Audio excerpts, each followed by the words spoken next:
ముఖ్యమంత్రి కేసీఆర్ గారు తన పథకాల ద్వారా ప్రజలకు అందించేటువంటి లాభాల కంటే తన అసంబద్ధ నిర్ణయాల ద్వారా ప్రజలకు ఇచ్చేటువంటి షాక్లే ఎక్కువైపోయినాయి. నిన్నటికి నిన్న కరెంటు ఛార్జీల పెంపు పేరుతోని ప్రజల మీద 14,000 కోట్ల రూపాయల భారాన్ని వేసేటువంటి ఒక ప్రయత్నం చేశారు. అంటే ఒక్కో కుటుంబం మీద అదనంగా 1,000 రూపాయల భారం వేస్తుంది.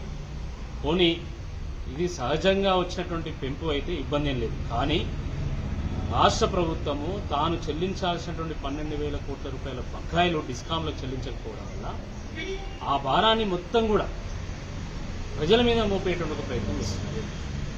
దానివల్లనే ఈరోజు కరెంటు ఛార్జీలు సుమారు 50% మేరకు పెరిగింది. అసలే కరోనాతోని ఇబ్బంది పడి ఇప్పుడిప్పుడే తేరుకుంటుంటాయి ప్రజలు.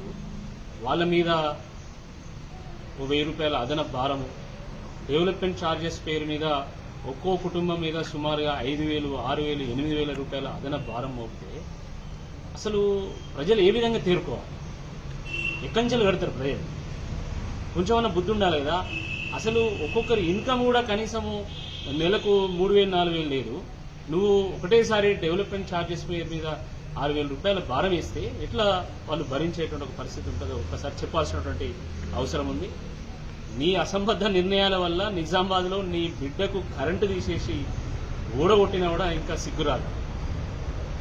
ప్రజల మీద ఇష్టం వచ్చినట్టుగా భారం మోపుతున్నావు. తప్పకుండా రాబోయేటువంటి రోజుల్లో నీకు, నీ అల్లుడికి, నీ కొడుకు కరెంటు ఊడబికి పర్మనెంట్గా ఫామ్ హౌస్లో కూర్చోబెట్టేటువంటి ఒక రోజు వస్తుందని చెప్పేసి హెచ్చరిస్తున్నాము. కామన్ మ్యాన్ వాడేటువంటి కరెంటు నుండి మొదలు పెడితే నీటి ప్రాజెక్టుల కట్టడాల వరకు మొత్తం దోచుకోండి. ఆ దోచుకున్నదంతా కక్కిచ్చే విధంగా తప్పకుండా మా పోరాటం ఉంటుంది. తప్పకుండా కరెంటు ఛార్జీలు పెంచేంత వరకు తప్పకుండా భారతీయ జనతా పార్టీ పోరాటం చేస్తుంది, సామాన్యులకు అండగా నిలుస్తుంది. ఇప్పటికైనా కూడా ఒక హేతుబద్ధంగా పరిపాలన చేయాల్సిందిగా ఈరోజు రాష్ట్ర ముఖ్యమంత్రి గారికి మేము హితవు పలుకుతా ఉన్నాము.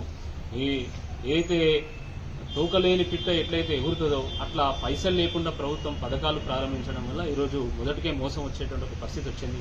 సామాన్యులను నడ్డువిచ్చేటువంటి ఒక పరిస్థితి వచ్చింది. దీని నుండి తెలంగాణ రికవర్ కావాలంటే రాష్ట్ర ప్రభుత్వం మారక తప్పదని చెప్పి ఈ సందర్భంగా హెచ్చరిస్తుంది. హాయ్ ఫ్రెండ్స్, మా టుడే టుమారో యూట్యూబ్ ఛానల్ చూస్తున్నందుకు చాలా థ్యాంక్స్. మరిన్ని లేటెస్ట్ వీడియోస్ కోసం వెంటనే సబ్స్క్రైబ్ చేయండి.